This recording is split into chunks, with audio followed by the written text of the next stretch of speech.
আসসালামু আলাইকুম ভিউয়ার্স, আশা করি সবাই ভালো আছেন।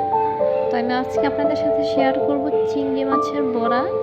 কম বেশ সবাই চিংড়ি মাছের বড়াটা পছন্দ করেন, তো আমি আজকে সেটা আপনাদের সাথে শেয়ার করব খুব হালকা মশলার মধ্যে।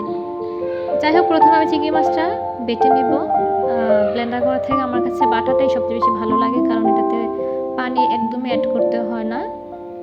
দেখতেই পাচ্ছেন, তো আমি খুব ভালোভাবে বেটে নিয়েছি।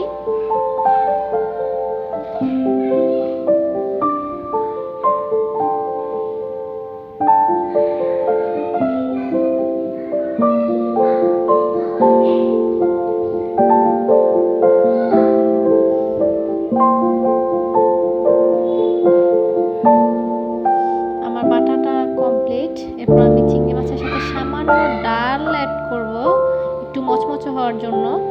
তো এখন হালকা পরিমাণ ডাল আমি বেটে নেব। চিংড়ি মাছের সমান সমান পরিমাণ ডাল আমি নিয়েছি, দেখতেই পাচ্ছেন।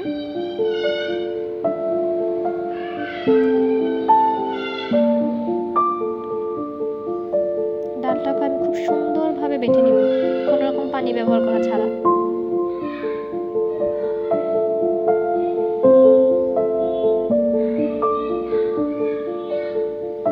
আমার ডালটাও বাটা হয়ে গেছে, দেখতেই পাচ্ছেন।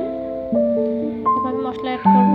দিয়ে দিচ্ছি লবণ, হলুদ, মরিচ, সামান্য জিরা গুঁড়া আর ধনে গুঁড়াটা দিতেই হবে, পরিমাণ মতো লবণ। এরপর আমি দিয়ে দেবো পেঁয়াজ, কাঁচামরিচ আর সামান্য রসুন বাটা। এরপর আমি খুব ভালোভাবে এটা মিক্স করে নিব আর সামান্য ভেষণ দিয়ে দিব, খুব সামান্য পরিমাণ, আঠালো হওয়ার জন্য। এরপর চলে যাব রান্নায়। চুলায় একটা প্যান দিয়ে তাতে আমি কিছু তেল দিয়ে তেলটা খুব ভালোভাবে গরম করে নিয়েছি।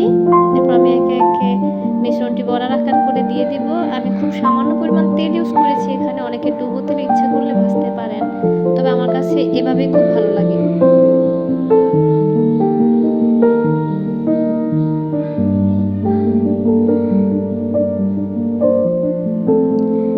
দু পাট বেশ ভালোভাবে একদম হালকা আঁচে ভেজে নিব। আঁচটা কম রাখলে ভিতর থেকে খুব ভালোভাবে বড়াটা হবে এবং মচমচে হবে। এই তো আমার বড়াটা ভাজা হয়ে গিয়েছে, তুলে নিচ্ছি, দেখতেই পাচ্ছেন। সবাইকে সাথে থাকার জন্য ধন্যবাদ। ভালো লাগলে লাইক এবং সাবস্ক্রাইব করবেন। Thanks for watching.